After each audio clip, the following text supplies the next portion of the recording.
Hello friends, welcome to my YouTube channel. আজকে আমরা SSC SLST যে হিস্ট্রি এমসিকিউ প্রিপারেশন শুরু করেছিলাম, সেখানে আজকে আবার একটা নতুন ভিডিও নিয়ে এসেছি, যেখানে আজকেও কিছু ইম্পর্টেন্ট কোশ্চেন তোমাদের সাথে আলোচনা করব। এর আগের ভিডিওতেও যে কথাটা বলেছি, আজকের ভিডিওতে ঠিক সেম একই কথা বলছি, যে হতে পারে কোনো কিছু অপশান আমার চোখে ভুল পড়লো বা যে কোনো কারণবশত একেবারে অনিচ্ছাকৃতভাবেই যদি কোনো অপশান আমি ভুল বলে থাকি আর তোমাদের কাছে যদি সঠিক উত্তর থাকে, তাহলে অবশ্যই কিন্তু আমাকে কমেন্ট করে জানাবে। আগের ভিডিওতেও একটা উত্তর ভুল ছিল, তো সেইটা আমি এখন সংশোধন করে দিচ্ছি। সেটা হচ্ছে যেটা ছিল যে কত বছর পরে সংবিধান সভার আহ্বান জানানো হয়েছিল, ওটা হবে 175 বছর পরে। তবে অনেকে কমেন্ট করে বলেছিল যেটা 6 নম্বরের কোয়েশ্চেনটা সেটা ভুল হবে, কিন্তু ওটা 6 নম্বরের যে কোয়েশ্চেনটা ছিল সেটা কিন্তু সঠিক উত্তর হবে। তো চলো আজকের ভিডিও স্টার্ট করা যাক। আজকের ভিডিওতেও আমরা কিছু ইম্পর্টেন্ট কোয়েশ্চেন আলোচনা করব। আর যারা চ্যানেলে ফার্স্ট টাইম ভিজিট করছো তাদের জন্য বলবো অবশ্যই চ্যানেলকে সাবস্ক্রাইব করো, আর সাবস্ক্রাইব বাটনের পাশে থাকা যে বেল আইকন রয়েছে সেখানে অলে ক্লিক করো। তাহলে যখনই আমি কোনো নতুন ভিডিও তোমাদের জন্য আপলোড করব, তার নোটিফিকেশান তোমাদের কাছে পৌঁছে যাবে। তো চলো আজকে যেটা প্রথম প্রশ্ন সেটা দেখে নিই। মহাবীরের মৃত্যুর পর জৈন ধর্মের প্রধান কে নির্বাচিত হয়েছিলেন? ভদ্রবাহু, জাম্বু, সুধর্ম, স্থূলভদ্র। সঠিক উত্তর হবে অপশান সি। Next question. সম্রাট অশোক বুদ্ধের জন্মস্থান লুম্বিনীতে যে স্তম্ভটি নির্মাণ করেন সেটি হল রুম্মিনদেই, মেহেরলি, অশোক, সারনাথ স্তম্ভ। সঠিক উত্তর হবে অপশান এ। Next question. বিক্রমবর্ষী নাটকের রচয়িতা কে? বিশাখ দত্ত, কালিদাস, ভারবি, ভবভূতি। সঠিক উত্তর হবে option B. Next question. Adinath চন্দ্রগর্ভকে আমরা কী নামে চিনি?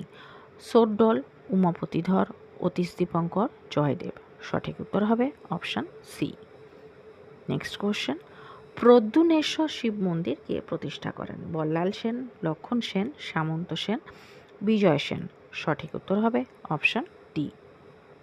Next question. মোহাম্মদ ঘুরি ভারতের কোন শাসকের কাছে পরাজিত হন? গুজরাটের প্রথম ভীম, জয়চন্দ্র, গুজরাটের দ্বিতীয় ভীম, পৃথ্বীরাজ চৌহান। সঠিক উত্তর হবে option C.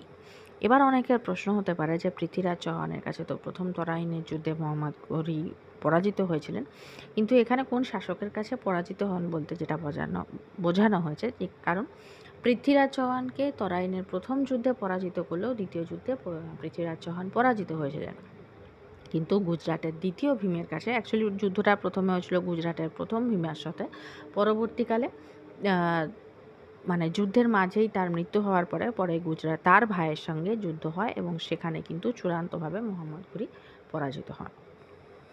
Next question. Iltutmish সিংহাসন আরোহণের পূর্বে কোথাকার শাসক ছিলেন? বাংলার, বদায়ুনের, সিরহিন্দের, পাঞ্জাবের। সঠিক উত্তর হবে option B. Next question. Alauddin খিলজির রাজ্যাভিষেক কোথায় হয়েছিল? সরি, এটা টাইপিং মিস্টেক আছে, এটা হবে রাজ্যাভিষেক। লালমহল, কালিঞ্জর দুর্গ, পুরানা কিলা, কিলগিরি প্রাসাদ। এটা হবে দিল্লির Lal Mahal, option A. Next question. Hussain Shahi বংশের রাজধানী কোথায়? গৌড়, পান্ডুয়া, একডালা দুর্গ, নবদ্বীপ। সঠিক উত্তর হবে option B. Next question. Daulat Khan Lodi যখন বাবরকে ভারত আক্রমণের জন্য আমন্ত্রণ জানান, তখন তিনি কোথাকার শাসক ছিলেন? অপশানগুলো দেখে নেব। গুজরাট, পাঞ্জাব, বাংলা, বিহার। সঠিক উত্তর হবে অপশান বি। Next question. তুজু কি বাবরি গ্রন্থের ইংরাজি অনুবাদ কে করেন? আব্দুল রহিম, অ্যানেট বেভারেজ, অধ্যাপক শ্যাম শাস্ত্রী, রাধা গোবিন্দ বসাক। সঠিক উত্তর হবে অপশান বি। এক্ষেত্রে বলবো তুজুকি বাবরি যে অরিজিনাল যে বইটা সেটা কে রচনা করেন, এটা তোমরা আমাকে কমেন্ট সেকশনে কমেন্ট করে জানাও, কারণ এটা কিন্তু খুব সহজ প্রশ্ন এবং খুব কমন প্রশ্ন। Next question. মাছিওয়াড়ার যুদ্ধ কত সালে হয়েছিল? 1554, 1555, 1556, 1558। সঠিক উত্তর হবে অপশান বি। তো মাছিওয়াড়ার যুদ্ধ হয়েছিল একদিকে ছিল হুমায়ুন বৈরাম খান, আর একদিকে ছিল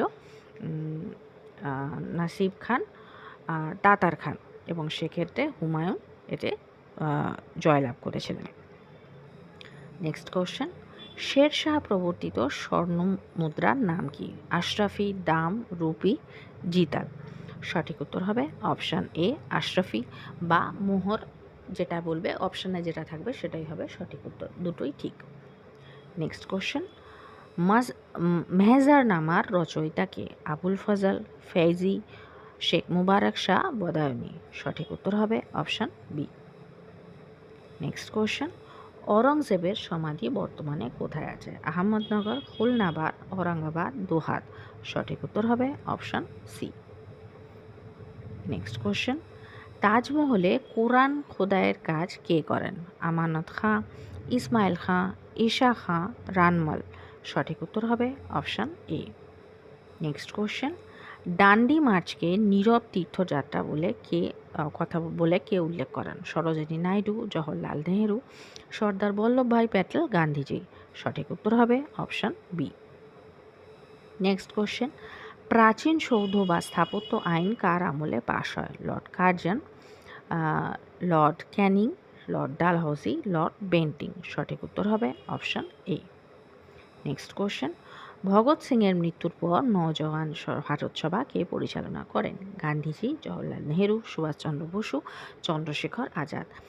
সঠিক উত্তর হবে অপশান সি। এক্ষেত্রে বলে রাখি, নওজওয়ান ভারত সভা 1926 খ্রিস্টাব্দে ভগৎ সিং প্রতিষ্ঠা করেছিলেন। তার মৃত্যুর পর বা সেই ভগৎ সিং থাকাকালীনই জীবিত দশাতেই সুভাষচন্দ্র বসু এই যে প্রতিষ্ঠান ছিল তার সঙ্গে শুধু যুক্ত ছিলেন বললে ভুল হবে, তিনি যথেষ্ট অ্যাক্টিভও ছিলেন। এবং তার মৃত্যুর পর সুভাষচন্দ্র বসু সাময়িকভাবে এর সভাকে বা এই প্রতিষ্ঠানকে পরিচালনা করেন। তারপরে এটি কমিউনিস্ট যে যুব যে সম্প্রদায় ছিল সেই তারা এই কার্যকলাপগুলি পরিচালনা করত, তারপরে সেটা তাদের হাতে চলে গিয়েছিল।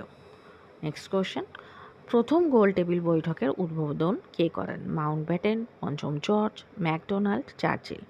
সঠিক উত্তর হবে অপশান বি।